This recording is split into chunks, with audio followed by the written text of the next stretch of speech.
Hello दोस्तों, आप देख रहे हैं सियासी हिंदुस्तान। इस साल की राजनीतिक गतिविधियों से सिर्फ 2024 की सियासत बिसात ही नहीं बिछेगी, बल्कि लोकसभा चुनाव की दिशा और दशा भी तय होगी।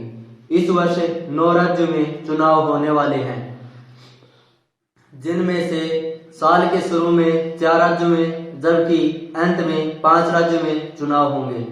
दक्षिण भारत के कर्नाटक और तेलंगाना में विधानसभा चुनाव होंगे, तो पूर्वोत्तर भारत के मेघालय, त्रिपुरा, नागालैंड और मिजोरम में चुनाव होंगे। जबकि हिंदी पट्टी के 3 बड़े राज्यों राजस्थान, मध्य प्रदेश और छत्तीसगढ़ में भी चुनाव होने हैं। कर्नाटक, मध्य प्रदेश और त्रिपुरा में बीजेपी की सरकार है, जबकि नागालैंड, मेघालय और मिजोरम की सत्ता पर क्षेत्रीय दल काबिज हैं और बीजेपी सहयोगी दल के रूप में सत्ता पर काबिज है। वहीं राजस्थान और छत्तीसगढ़ में कांग्रेस की सरकार है। तेलंगाना में केसीआर पार्टी की बीआरएस काबिज है। इन राज्यों के चुनाव देश की सियासत के लिहाज से बेहद अहम है, क्योंकि इसके बाद ठीक लोकसभा के चुनाव होने हैं। ऐसे में ज्यादातर राज्यों में भारतीय जनता पार्टी और कांग्रेस के बीच सीधा मुकाबला है, तो क्षेत्रीय दल भी इसमें अग्नि परीक्षा में हैं। जिन राज्यों में चुनाव है उनमें ज्यादातर और अहम राज्यों में कांग्रेस और भारतीय जनता पार्टी के बीच सीधा संघर्ष होगा। मध्य प्रदेश, राजस्थान, छत्तीसगढ़ और कर्नाटक में कांग्रेस और बीजेपी के बीच सीधी चुनावी जंग होगी। इन 4 राज्यों में से कांग्रेस और बीजेपी के पास 2-2 राज्य हैं।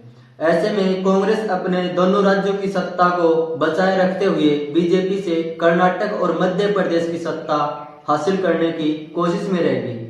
लेकिन राजस्थान का सियासी रिवाज हर 5 साल पर सत्ता परिवर्तन कर रहा है।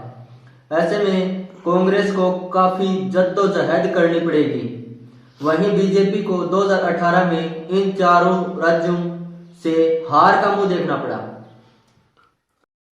कर्नाटक में कांग्रेस बहुमत साबित नहीं कर पाई। 2019 के बाद मध्य प्रदेश और कर्नाटक में ऑपरेशन लोटस के जरिए कांग्रेस विधायकों की बगावत ने बीजेपी को सरकार बनाने का मौका दिया। ऐसे में बीजेपी के सामने सबसे बड़ी चुनौती दक्षिण भारत के अपने इकलौते दुर्ग को बचाए रखने की है, क्योंकि रेड्डी बंधुओं ने अपनी अलग पार्टी बना ली है। जबकि तेलंगाना में बीसीआर के लिए इस बार बीजेपी से कड़ी चुनौती का सामना करना पड़ सकता है। बीजेपी ने केसीआर के खिलाफ आक्रामक मोर्चा खोल रखा है, तो कांग्रेस भी पूरे दमखम के साथ है। इसके अलावा पूर्वोत्तर के त्रिपुरा, मेघालय, नागालैंड और मिजोरम में भी क्षेत्रीय दलों से 2-2 हाथ करने होंगे। त्रिपुरा के लेफ्ट को अपनी वापसी के लिए बीजेपी से ही नहीं बल्कि टीएमसी से भी टकराना होगा।